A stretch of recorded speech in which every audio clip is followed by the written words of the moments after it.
Welcome back to Inside Story on Al Jazeera America. I'm Ray Suarez. The ice and snow is melting somewhere in northern Quebec, feeding fast-running rivers, spinning turbines, and sending electricity, a major export, into the North American grid. Flip a light switch in upstate New York, and power that began with moving water in Canada lights up the room. Almost every minute of almost every day, energy zips back and forth across North America, fed into the system when supply exceeds demand in one place, taken out of the system when a surprising heat wave has people resetting their thermostats in California, Colorado, or the Carolinas. But as the equipment supporting this daily miracle is not modernized, starved of investment, and as more bad guys in more places try to figure out how to disrupt the system, it's starting to look like we've been more lucky than prepared.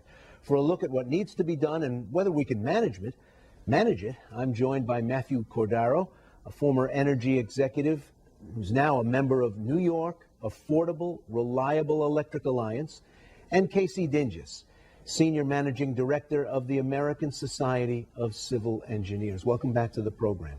Thank you. If we assume right off the bat that we can't afford to do everything we need in all the places we need to do it, what's job one? What do you put right at the top of the list as we start to chip away at this massive problem?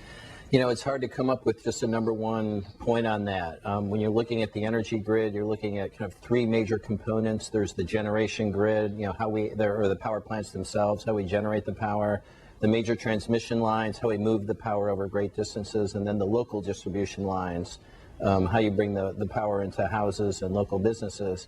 You know, we're spending about $63 billion a year on average on those three segments. But when we did our economic study, the failure to act, which looked at the grid, it appears that by the year 2020, we may be under-investing just in those basic three segments by over $100 billion a year. So it's hard to say which one of those three is most important because they're all critical. Matthew Cordaro, during all the years that I've covered utility board meetings and rate deliberations and pickets outside the meetings, we've always worried about whether we have enough electricity and how much it costs. Have we been paying enough attention to the security of the system itself against terror threats and sabotage? Well, I think that's one element of it. That's definitely a new type of challenge and threat to the system. But I still believe that the major threat to the system, your earlier guest referenced it, is an aging infrastructure, both in the transmission and the power plant side of the business. On top of that, that's being exacerbated by the fact that we're prematurely retiring some plants that still have some potential use for the future. The coal plants are being retired because of environmental regulations. And nuclear plants, clean nuclear energy is being shut down because of economic pressures, unfair economic pressures in many cases, but also just politics, just plain politics. But definitely the problem is made a lot more challenging today by the potential for cyber attacks and terrorism, as well as climate change.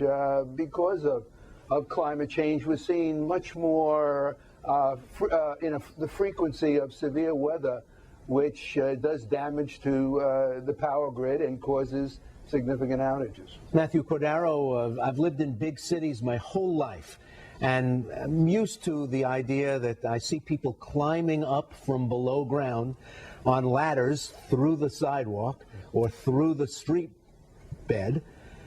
Would I be surprised if you and I went down one of those ladders and started to poke around down there? Would we find some pretty old equipment getting us our electricity? Yes, and I think it's not only going underground to find it, you find it above ground, and you find it throughout New York State. In fact, just recently, a study was done by New York area as well as the transmission owners in New York State, and they recognized that there was a significant need to replace this very old infrastructure, perhaps to the tune of maybe $25 billion to replace the transmission system that finds its way throughout New York State and transmits power from upstate to downstate. Big numbers are being thrown around, Casey. Can we amortize some of those costs? $25 billion is an awful lot of money. Nobody's going to kid around.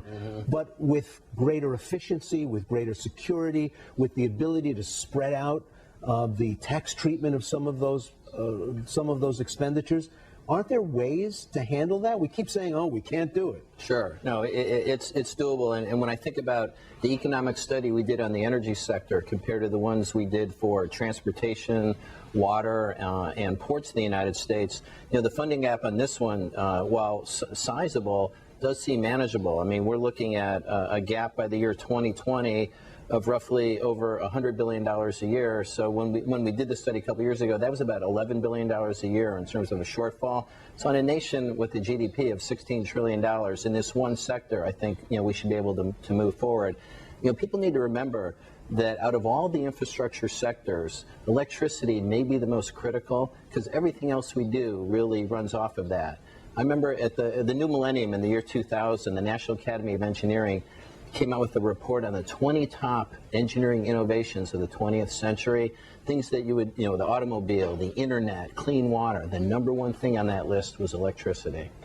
Matthew Cordaro, in other parts of our built infrastructure, we sometimes imprison today because we want to keep the things that we installed 30 years ago running. Is there an aspect of that problem in electricity? I've done a lot of stories over the years on computer systems that now aren't even made anymore, that have to be made today for the express purpose of keeping old systems running. Is there an aspect of the blockages to modernizing American electricity where we have to keep old things running so we don't jump ahead to the newest and the best and the most advanced technology?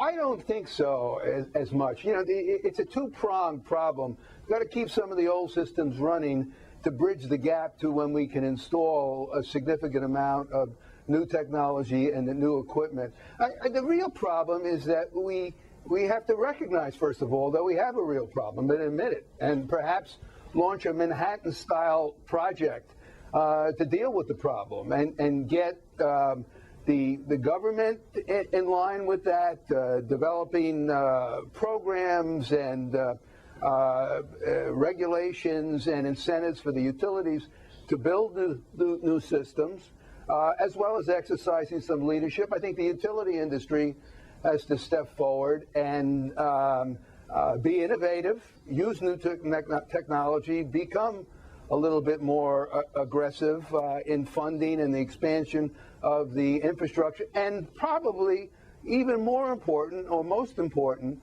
is the need to have the public accept the fact that to maintain and improve the system we have today that ensures the health of our economy, we will have to build new projects and put new devices in place. The status quo just isn't acceptable anymore. Right. If I can jump in on that for a second, I totally agree with the point that was made there.